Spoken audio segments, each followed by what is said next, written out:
Le 25 septembre 1868, vers 3 heures du matin, le shérif Powell est alerté par une femme qui dit que son voisin est en feu. Son voisin habitait à environ 2 arpents de chez elle.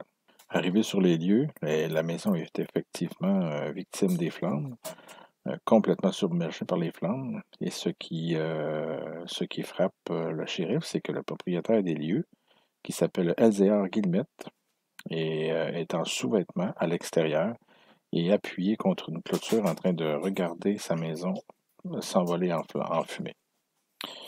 Mais on remarque aussi que la femme et les 2 enfants de Guillemette sont absents. Et sa femme la femme de Elzéar Guillemette s'appelait Henriette Gendreau. Après un certain temps, on n'a pas les détails malheureusement de l'enquête policière, mais on finit par accuser Guillemette de triple meurtre pour le meurtre de sa femme et de ses 2 enfants, donc en ayant mis le feu à sa propre maison.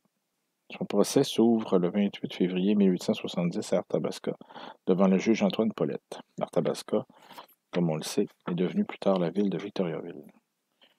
Donc le procès nous apprend que les corps des 2 enfants ont été retrouvés à moins de 3 pieds de celui de leur mère. Et on a retrouvé également dans les cendres le corps d'un animal carbonisé. Le procès se termine par un verdict de culpabilité et le juge fixe automatiquement l'exécution de Guillemette au 29 avril 1870. Rapidement, par contre, dans le district de Trois-Rivières, on a fait circuler une pétition qui militait en faveur d'une commutation de peine.